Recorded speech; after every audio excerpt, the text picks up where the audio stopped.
You found the STIHL National Championship Air Races presented by Reno-Tahoe. See, the green flag is up, the green flag is down, they're racing. Go ahead, Earl. Okay, here comes Jeff Lowe headed for the STIHL home pylon. Al Hoover right behind him.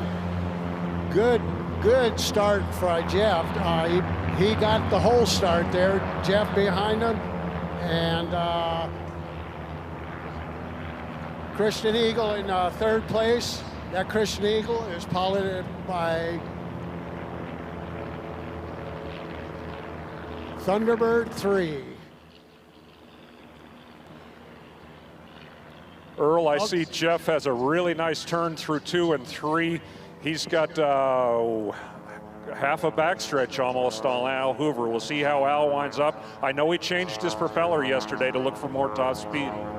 Yeah, he's actually closing on Jeff as they come around the number 4 pylon. In the backstretch, you may see a pass happening coming into turn 4. Okay, that little pass right we had in backstretch there was my old airplane passing the Christian Eagle. Here comes.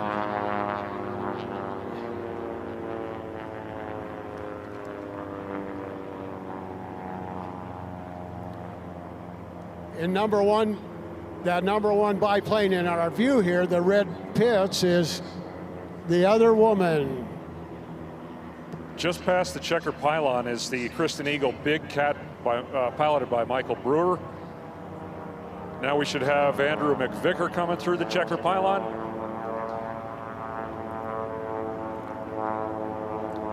Now what And I want Scott you McDonald. two to do, if I could, I didn't mean to interrupt, go away from us being a spectator, put us in the cockpit. What are you seeing in this type of weather conditions with the desert and the pylons? How does it look to you guys?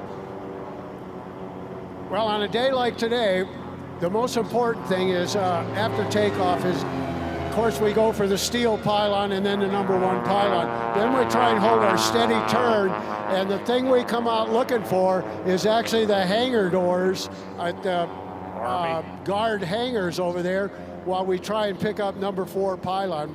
Number 4 pylon is probably the hardest to see as you come out of the turn and roll into the backstretch. So the other woman going by the STIHL pylon and Thunderbird 3 right behind them. Earl, I don't know about you, but you've got a lot more experience in racing biplanes than I do, but you don't see much, Danny. That's the short answer to your question. That's what I was getting. With that top wing in the way, just finding the next pylon is a challenge. Going from 2 to 3, I find tough all the time. You're kind of doing it by feel for about 2 or 3 seconds while you're trying to keep an eye on where everyone else in the race is positioned. Right now, coming around turn 6, Earl, I see Al Hoover closing on Jeff Lowe and Miss Diane. There's going to be some good racing. Watch around turns 2 and 3. He's got a little bit of speed on him. Yeah, keep an eye on it. It's really important for Jeff to stay in tight on that number 1 pylon. There he's doing it too, so he's not giving Al any space. We'll see what they can do on the backstretch. Reminding our spectators that that first lap didn't count. It was a shakeout lap. And on the official first lap, they did 180.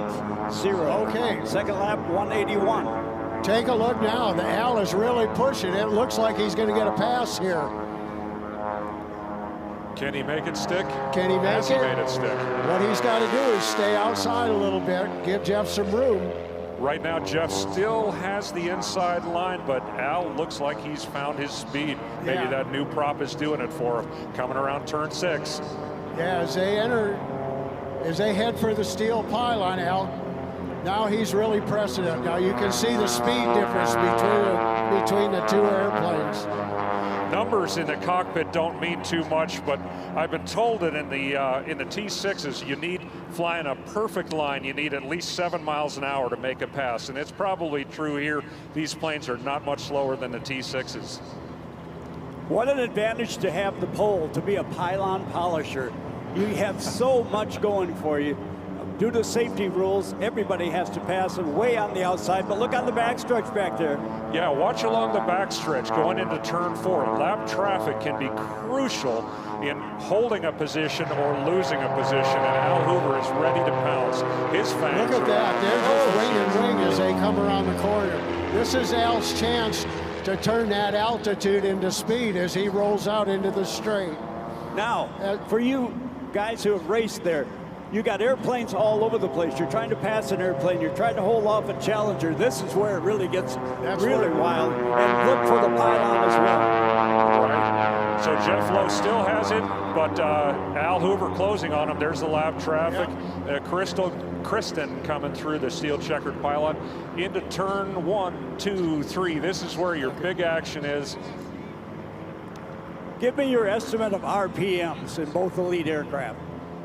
The RPM on the engine, he's turning about 3,200 RPM right now. I know that if Jeff could find 3,200 RPM today, he'd be super happy. We've been seeing around 3,100 and change. He flies that airplane better than I do. The lap speed Danny mentioned a moment or so ago is about 3 or 4 miles an hour faster than my laps on heat 1. As they make round forward pylon number 4, you can see Al's pushing it real hard. He's outside though, so that's a little bit of a disadvantage as they roll into the straight. Tighter and tighter. Looks like he just found some dirty air. Yeah, he just got some. Yeah, that dirty air from previous traffic. Okay, there's the white flag at the steel pylon. This is going to determine it. Al's got to really fly high, so he'll climb up on top of him a little bit and try and stay in as tight as he can. Now that little bit of altitude, he's going to try and convert to speed on the back stretch. So he's got. You have to pay for the altitude though too. If you go up, you're going to lose speed. Yes, you can try to make an advantage later on, but it's going to cost you. You've got to have great tactics and know your capability in relation to the leader. All right, this is the white flag. I see the white flag waving. So I guess that snuck up on us. This is the final lap. The white flag is out. That dirty air, man, it's a factor when the air is calm and smooth like today. The vortices and wake turbulence stays around for a whole lap or more through turn 6. All right, I guess they may have waved a white flag early. I still see a white flag. Here's a checker. Here's a checker. Photo finish. It's holy cow. That was close. Your unofficial winner is to be determined. Yes, it will. I'm not going to call that. 1 and 2 unofficially are Al Hoover and Jeff Lowe. Here's what I found out. Don't let the biplane racers sit down for an entire day because they're going to go fangs. That's correct. They did not get a chance to fly yesterday, and now they're out for vengeance this morning. Aren't you glad you came out for this race early in the morning? Thank you. Wow. And 2 guys that put you in the cockpit who have been around the pylons. That is just great color. Thank you, guys. I appreciate it. Thank you, Danny. All right, the race is still going on. I'm sorry, we got a little, we don't want to neglect any of our racers.